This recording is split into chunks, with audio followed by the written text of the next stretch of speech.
1993, my son Matthew was born. The interesting thing about Matthew, he was born at 23 weeks, so 4 months premature. Um, that's not a good thing when you have a 4-month premature or a baby that's born in just 23 weeks. At the time, hospitals would allow you to abort the child at 24 weeks. And so the big question that I had to answer with the doctor was, you want to abort this child or see what happens?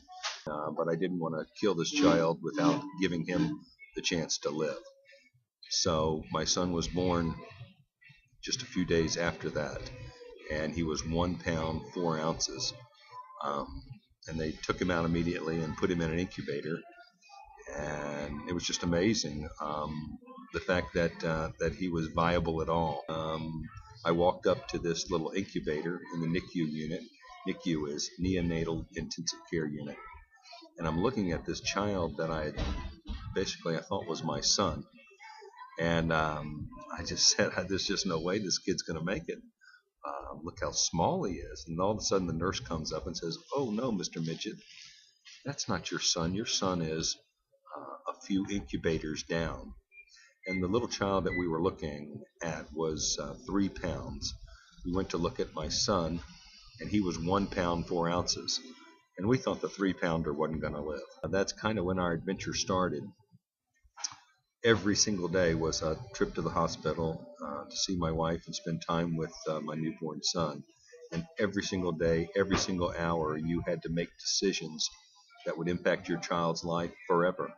Essentially, tough decisions that, answered improperly, could have caused death. To add some injury to the whole incident was I didn't have health insurance at the time.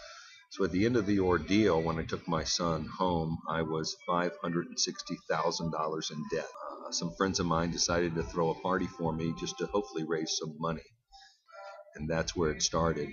So we did this event. Everybody showed up, and they all showed up that night to help me out. And that inspired. 2 years later, my son lived. I had it in my heart to find a way to balance the gift. And I thought it would be appropriate if I had the means to find a way to perhaps help others. So I invited a dozen of my friends over to my house and said, basically, do you think we can create something that can help people that get in a jam like me? And we did. We created at the time the Robin Hoods of Virginia Beach. I remember taking a picture for a local newspaper, and we all turned our backs to the camera because we never wanted our ego to get in the way of helping kids. The first event was really what changed our lives. Decided that our organization, all guys at the time, could handle going into people's homes that perhaps these kids were going to have their last Christmas. So we designed an event, what we called the trolley ride. We all got on trolleys and went into the homes of these people who had a child that was dying. And I think these people thought that we would show up with a macaroni casserole and pull up in a station wagon. Instead, we pulled up with trolleys with Christmas cheer on our in our system, and decided to sing songs because we had songbooks. So not only did we sing one song bad, we sang several verses of that song poorly. We certainly impacted their lives, but more importantly, our lives were impacted. It's the night, and I think that's really where the organization got its roots. We knew we needed to do something.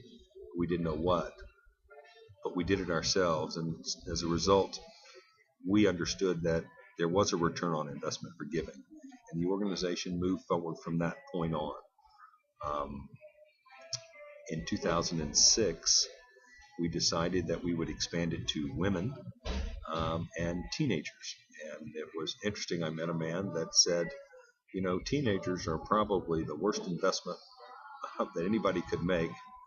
One of the reasons is because after they get older, they simply grow up and become adults.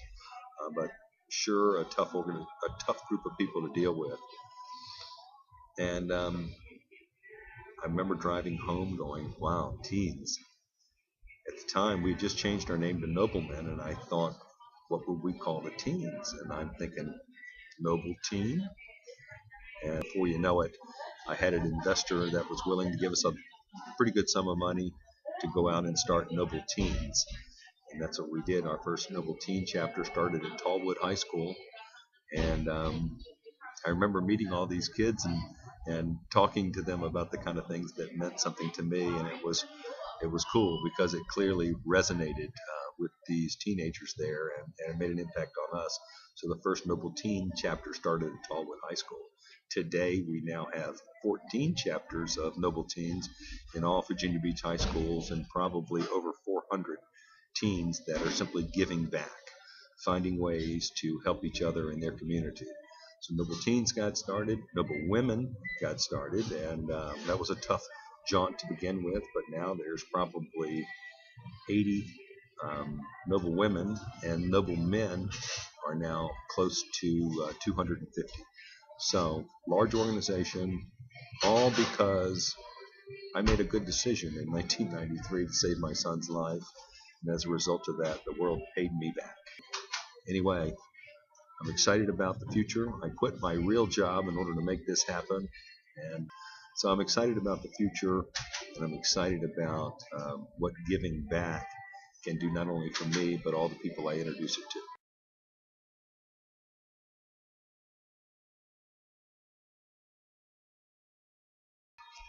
You know, after I'd been running the Noblemen for quite a few years, I wanted to take it to the next level.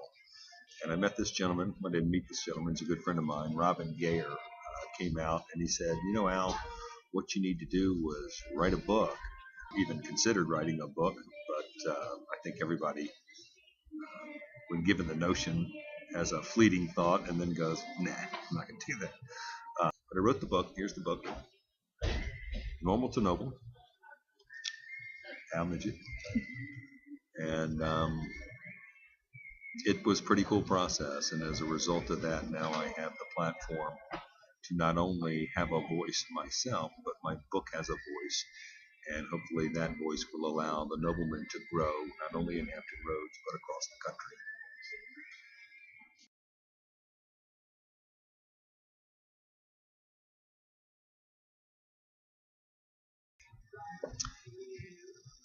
You know, there's lots of cool nonprofits out there, other than the Noblemen, which is the coolest.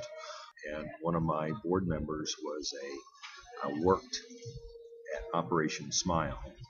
Operation Smile is a worldwide organization based in Norfolk, Virginia, that do surgeries for young people, mostly children, with cleft palates and different facial deformities that aren't real complicated surgeries, but surgeries that aren't capable of being done in let's say, some of your less developed countries. Now, I had the pleasure of meeting the founder. His name is Bill McGee and his wife, Kathy McGee.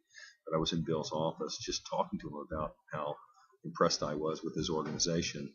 And he said, you know, Al, something you need to know. You and I are just alike.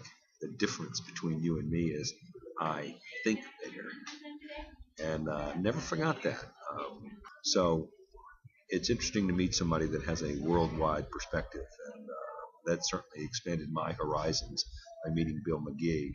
And also, something I like to tell people, for $250, a donation to Operation Smile, you're basically giving that nonprofit the ability to do one surgery. Now, that one surgery might be on a 2-year, 3-year-old child in an undeveloped country who is currently wearing a bag over their head because the village doesn't want that child to be seen because he or she might scare other kids. Can you imagine spending $250 and giving that child or that child's parent the ability to remove that bag for the rest of their life? Now, I think that's a good investment. How about you?